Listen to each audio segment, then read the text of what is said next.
like, subscribe. Hi everyone, welcome to Achievement Mind Power for all competitive exams. Today in our session we discussing about Hindi grammar व्याकरण के आज की हमारी class चलने वाली है। जो हमारे सेशन में न्यू है वो हमारे सेशन को like, subscribe and hit bell icon कर दीजिएगा, ताकि हिट बेल आइकन करने से आपको जब भी हम न्यू सेशन अपलोड करेंगे आपके पास एक नोटिफिकेशन आएगी, जिससे आप हमारे साथ प्रिपरेशन में जुड़ सकते हैं। हमारी ये प्रिपरेशन हो रही है TS टेट 2022 की। जो सिलेबस दिया गया है हिंदी के, उसके अकॉर्डिंग टॉपिक वाइज हम यहाँ पर सिलेबस को कवर कर रहे हैं। जो भी हमारे प्रीवियस सेशन हो चुके हैं, जो अभी न्यू ज्वाइन हुए हैं, अगर आप हमारे साथ सभी प्रिपरेशन में जुड़े रहना चाहते हैं, पॉइंट टू पॉइंट लिंक करते हुए हम यहाँ पर सेशंस बना रहे हैं। आप इन सभी में जुड़े रहना चाहते हैं, जो प्रीवियस सेशंस हो चुके हैं, आप उन्हें एक बार प्लेलिस्ट से चेकआउट कर लीजिएगा। एंड नेक्स्ट यहाँ पर हमारे साथ आगे जुड़े रहने के लिए आपको यहाँ पर हिट बेल आइकन करनी होगी। तो आप हमारे साथ जुड़ सकते हैं टेलीग्राम चैनल पर, यूट्यूब, इंस्टाग्राम पर। इन सभी के लिंक आपको डिस्क्रिप्शन बॉक्स में मिल जाएगी, आप वहाँ से हमारे साथ जुड़ सकते हैं। एंड हमने यहाँ पर आपके लिए एक लेटेस्ट 30 डेज का क्रैश कोर्स लेकर आए हैं, जो कि पेपर 1 के लिए कंप्लीट कोर्स होगा। पेपर 2 के लिए साइंस बैकग्राउंड वालों के लिए यहाँ पर कंप्लीट पैकेज होगा। बाइलिंगुअल एक्सप्लेनेशन होगी हिंदी और तेलुगु में। यहाँ पर जो भी आपकी सब्जेक्ट के अकॉर्डिंग जो भी डिमांड होगी उसके अनुसार सेशंस एंड यहाँ पर लैंग्वेज आपको प्रोवाइड किया जाएगा। प्री रिकॉर्डिंग सेशंस मिलेंगे एंड फ्लेक्सिबल टाइम, जो भी आपकी फ्लेक्सिबल फ्री टाइम होगी आपको उस टाइम पर आपको यहाँ पर जो क्रैश कोर्स है प्रोवाइड किया जाएगा। टारगेट 100% है। हरी अप, बैच स्टार्ट होने वाले हैं। आपका मोर इंफॉर्मेशन जानकारी के लिए हम यहाँ पर न्यू सब्सक्रिप्शन वाले एक अलग सा टेलीग्राम चैनल ओपन किए हैं, जिसे आप वहाँ पर ज्वाइन कर सकते हैं। इसका लिंक भी आपको डिस्क्रिप्शन बॉक्स में मिल जाएगी। बैक टू बैक सेशन के ज़रिए मैराथन सेशंस होंगे क्रैश कोर्स में, एंड डीपली आपको यहाँ पर एक्सप्लेन किया जाएगा। टिप्स, ट्रिक्स, सभी प्रकार की इंफॉर्मेशन आपको प्रोवाइड कर दिया जाएगा, ताकि आप यहाँ पर अच्छे से यहाँ पर अच्छी रैंक के साथ टेट को क्वालिफाइड कर सके। तो हमारे साथ जुड़े रहिएगा। आज का हमारा जो सब्जेक्ट है हिंदी है। हिंदी में आज हम टॉपिक डिस्कस कर रहे हैं शब्द के भेद। हमने ऑलरेडी शब्द व्याकरण पर एक सेशन बनाई थी, जो व्याकरण वर्णमाला के रिलेटेड एक सेशन हुई है। उसके बाद में हमने कारक सेशन बनाई थी। कारक की सारी जानकारी आपको वहाँ पर प्रोवाइड कर दिया गया। नेक्स्ट सेशन में हमने शब्द के बारे में ब्रीफली बेसिक लेवल से हम यहाँ पर स्टार्ट कर रहे हैं प्रिपरेशन। शब्द के भी यहाँ पर बेसिक लेवल से प्रिपरेशन चल रही है। तो शब्द के हमने डेफिनेशंस जान ली, शब्द के प्रकार, उत्पत्ति के अनुसार, व्युत्पत्ति के अनुसार, भेद। इन सभी में शब्द में बहुत गहरा कॉन्सेप्ट छुपा है। इन सभी से बहुत से क्वेश्चंस आपको टेट में देखने को मिलते हैं। तो हम इन्हीं को मोस्ट इम्पॉर्टेंट टॉपिक्स को अभी फर्स्ट हम यहाँ पर कवर कर रहे हैं। ये सभी जो हम यहाँ पर डीपली एक्सप्लेनेशन कर रहे हैं, टॉपिक वाइज कर रहे हैं। देखिए, शब्द के हम चाहे तो एक सेशन में पूरा कवर करके आपको यहाँ पर सेशन ख़त्म कर सकते थे, लेकिन हम देखिए सेशन को पार्ट्स में डिवाइड कर कर आपको हर सेशन में हर टॉपिक के जो मोस्ट इम्पॉर्टेंट क्वेश्चंस पूछे जाते हैं हर एग्ज़ाम में, उन्हीं के अनुसार हम यहाँ पर सभी डिटेल्स बेसिक लेवल से प्रोवाइड कर रहे हैं, ताकि आप यहाँ पर कोई कन्फ्यूजन ना रहे। शब्द के 2 क्लासेस ऑलरेडी हो चुके हैं, आप वहाँ पर एक बार प्लेलिस्ट से चेकआउट कर लीजिएगा। आज का है हमारा जो टॉपिक है शब्द के भेद। चलिए फिर देखते हैं शब्द के भेद। शब्द के भेद व्युत्पत्ति या बनावट के आधार पर शब्द के निम्नलिखित 3 भेद होते हैं। कितने भेद होते हैं? 3 भेद होते हैं, 3 टाइप्स होते हैं। किसके अनुसार? व्युत्पत्ति के अनुसार। देखिए, उत्पत्ति के अनुसार यहाँ पर कंफ्यूज करते हैं। उत्पत्ति के अनुसार कितने भेद होते हैं, व्युत्पत्ति के अनुसार कितने भेद होते हैं, अर्थ के अनुसार शब्द के भेद, अर्थ के अनुसार कितने भेद होते हैं, व्युत्पत्ति अर्थ के अनुसार कितने भेद होते हैं। यहाँ पर आपको कन्फ्यूजन क्रिएट किया जाएगा। तो हम यहाँ पर क्लियर कॉन्सेप्ट से चल रहे हैं। तो पहले हमने व्युत्पत्ति के अनुसार यहाँ पर जान ली थी जो तत्सम तद्भव है। जिन्होंने वो सेशन नहीं देखी, बहुत ही इम्पोर्टेंट सेशन है वो। तत्सम तद्भव एंड देशी विदेशी, ये सभी उत्पत्ति के अनुसार वहाँ पर हमने सभी जानकारी इन्फॉर्मेशन सीखी थी। आज हम व्युत्पत्ति के अनुसार शब्द के भेद देखने वाले हैं। तो चलिए फिर 3 प्रकार क्या है वो देख लेते हैं। फर्स्ट है रूढ़, सेकंड है यौगिक, थर्ड है योगक्रिड। इन्हीं से क्वेश्चंस बनते हैं। आपको यहाँ से अच्छे से कॉन्सेप्ट समझनी है। व्युत्पत्ति के अनुसार, उत्पत्ति के अनुसार रूट क्या होती है, यौगिक क्या होती है और योग रूट क्या होती है, इन सभी की इंफॉर्मेशन अभी हम डिटेल में जानने वाले हैं। तो फर्स्ट वन है रूट। जो शब्द किन्हीं अन्य शब्द के योग से ना बने हो और किसी विशेष अर्थ को प्रकट करते हो वे रूट शब्द कहलाते हैं। जैसे कि कल, पर। देखिए यहाँ पर जो शब्द होते हैं, एक वर्ण होते हैं। हमने वर्णमाला में वर्णों की बात की थी। आप जिसने भी वो सेशन नहीं देखा देख लीजिएगा। बेसिक लेवल से हमने स्टार्ट की है सभी प्रिपरेशन। तो जब वर्ण के साथ दूसरा वर्ण जुड़ता है तब एक शब्द बनता है। जब एक शब्द बनता है तब उस शब्द का कोई ना कोई अर्थ ज़रूर रहता है। जैसे कि यहाँ पर देखिए, ये जो शब्द है कल और पर, इनका कोई ना कोई अर्थ ज़रूर रहता है। देखिए कल का मतलब है टुमारो, जिसे हम कल कहते हैं टुमारो को। और पर, इस पर, उस पर, जहाँ पर हम यहाँ पर जिसके ऊपर जो हमें यहाँ पर इंडिकेट कर रहे हैं, ऊपर, इसके ऊपर, इसके ऊपर जो हम यहाँ पर इंडिकेट कर रहे हैं, ऊपर के जो वस्तु है वो ऊपर रखी गई है, ये भी कोई ना कोई अर्थ यहाँ पर प्रकट कर रही है। देखिए टुमारो में एक अर्थ है, कल में एक अर्थ है, पर में एक अर्थ है। ऐसे जो शब्द होते हैं जिनका अर्थ होता है वो क्या होते हैं, वो शब्द कहलाते हैं। लेकिन यहाँ पर देखिए रूढ़ शब्द कहलाते हैं। अब ये रूढ़ शब्द को जब यहाँ पर का, धन, ला, जब किसी शब्द को हम संधि विच्छेद करेंगे, का, धन, ला के साथ जब संधि विच्छेद करेंगे तो देखिए अब ये जो वन है, अब ये पहले जो शब्द था अब ये वन हो चुके हैं। अब इन वनों का कोई अर्थ नहीं होता। का कोई अर्थ नहीं होता, ला का कोई अर्थ नहीं होता। जब बिना अर्ध वर्ण रहते हैं, एक एक वर्ण का कोई अर्थ नहीं होता, जब ये दोनों जुड़कर बनते हैं तब वो एक शब्द कहलाते हैं। जिनका कोई संधि विच्छेद करने पर, जिनका कोई संधि विच्छेद करने पर इनका कोई अर्थ नहीं होता, उसे हम क्या कहते हैं, रूढ़ शब्द कहते हैं। जिन शब्दों को संधि विच्छेद करने पर, देखिए आप यहाँ पर आगे हम इसी पर चर्चा करने वाले हैं। यहाँ ये कॉन्सेप्ट आप समझ लीजिएगा। देखिए यहाँ पर संधि विच्छेद करने पर इन दोनों शब्द का कोई अर्थ नहीं है। जब ऐसे कोई शब्द हो जिनका कोई अर्थ नहीं होता, उन्हें क्या कहा जाता है, रूढ़ शब्द कहा जाता है।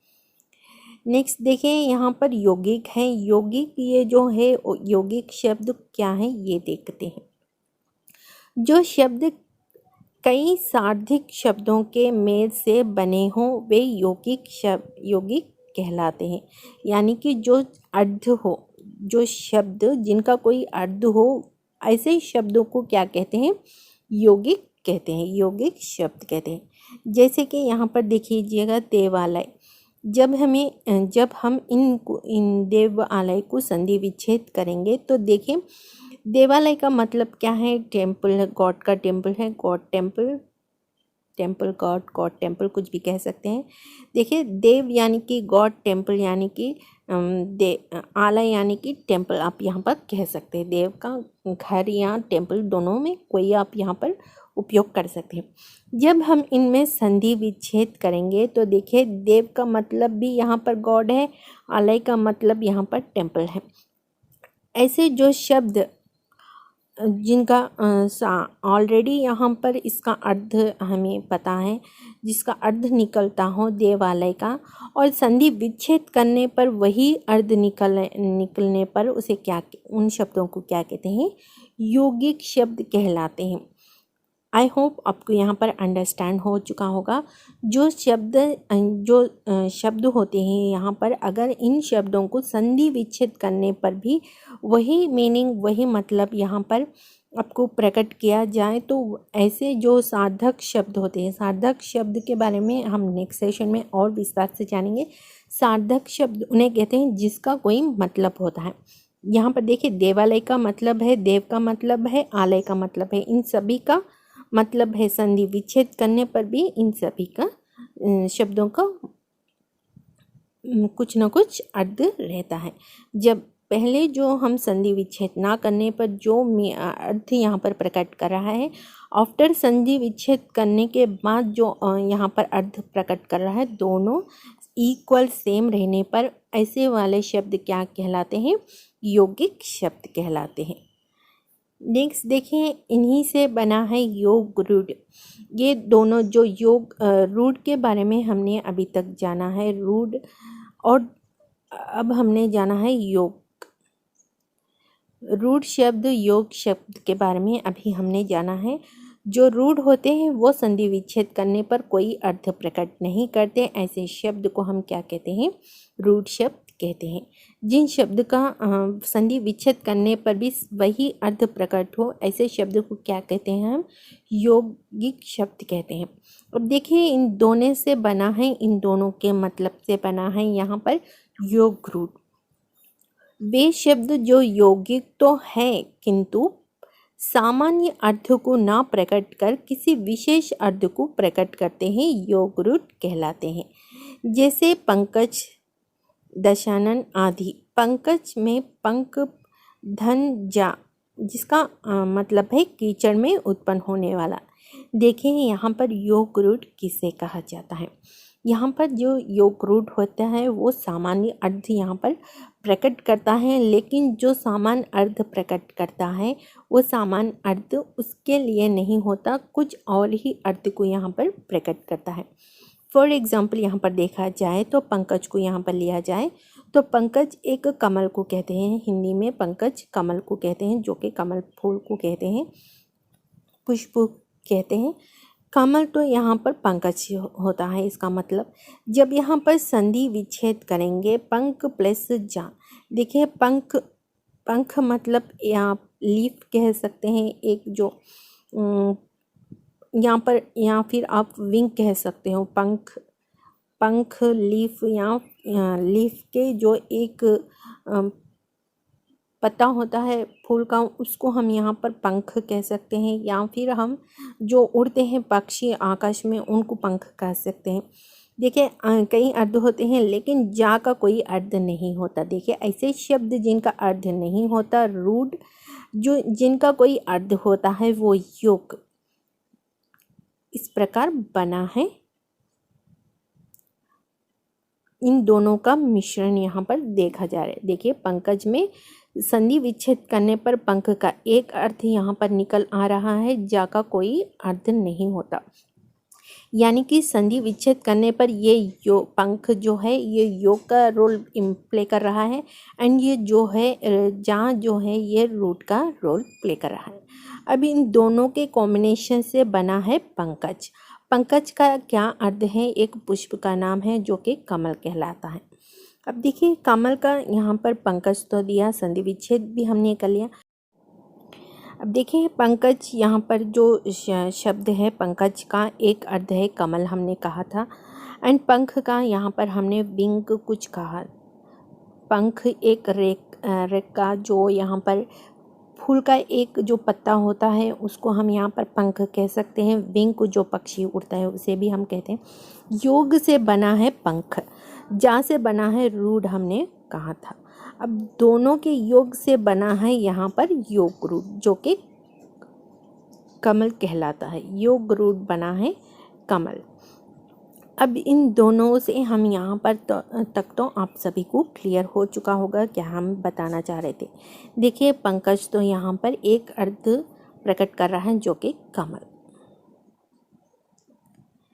अब यहाँ पर कमल हमें पता है कि पंकज का अर्थ है कमल, लेकिन यहाँ पर जो अर्थ यहाँ पर प्रकट करेगा वो दूसरा ही अर्थ प्रकट करेगा, यानी कि कीचड़ में उत्पन्न होने वाला को क्या कहते हैं, उसे कमल कहते हैं।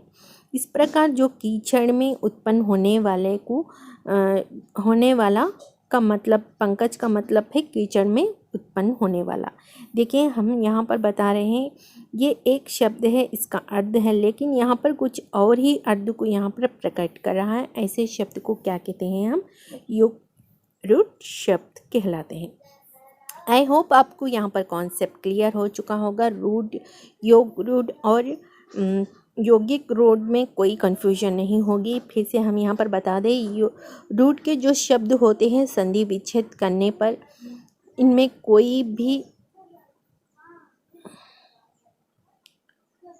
पर को अगर हम ले लें तो संधि विच्छेद करने पर इनमें दोनों में कोई मतलब नहीं होता, कोई शब्द का कोई अर्थ नहीं, कोई यहाँ पर कोई वर्ण का कोई अर्थ नहीं होता। ऐसे शब्द को क्या कहा जाता है, रूट शब्द कहा जाता है। जिनका कोई अर्थ हो, शब्द संधि विच्छेद करने पर भी जिन शब्द का वही अर्थ प्रकट हो तो उन्हें क्या कहा जाता है, यौगिक कहा जाता है। यहाँ पर देखिए योग रूट आपको यहाँ पर क्वेश्चन में ही दिखाई दे रहा है। यहाँ पर जो शब्द है इसी में ही दिखाई दे रहा है, योग का कॉम्बिनेशन होगा एंड रूट का कॉम्बिनेशन होगा। इस जैसे ही आपको एक शब्द पंकज दिया गया है, पंकज दो दिया गया है, जब हम इसे संधि विच्छेद करें तो देखिए पंख का एक अर्थ निकला जिसका अर्थ है योग, एंड संधि विच्छेद करने पर जा का कोई अर्थ नहीं निकला जिसका मतलब है रूट। जो इन सभी को छोड़कर पंकज का दूसरा मतलब निकला कीचड़ में उत्पन्न होने वाला, ये बन गया है योग रूट शब्द। आई होप आपको कॉन्सेप्ट क्लियर हो चुका होगा। नेक्स्ट सेशन में हम यहाँ पर शब्द के भेद, शब्द के जो थोड़े बहुत हम यहाँ पर लेफ्ट किए हैं उनको हम यहाँ पर कंप्लीट करेंगे नेक्स्ट सेशन में। यानी कि नेक्स्ट सेशन में हम डिस्कस करेंगे शब्द के अर्थ के अनुसार, अर्थ की दृष्टि से, अर्थ के दृष्टि से कितने भेद होते हैं, व्युत्पत्ति के, उत्पत्ति के, इनके अनुसार जितने भी हैं, ये भी बहुत इम्पोर्टेंट हैं टॉपिक्स जो भी हम यहाँ पर डिस्कस कर रहे हैं।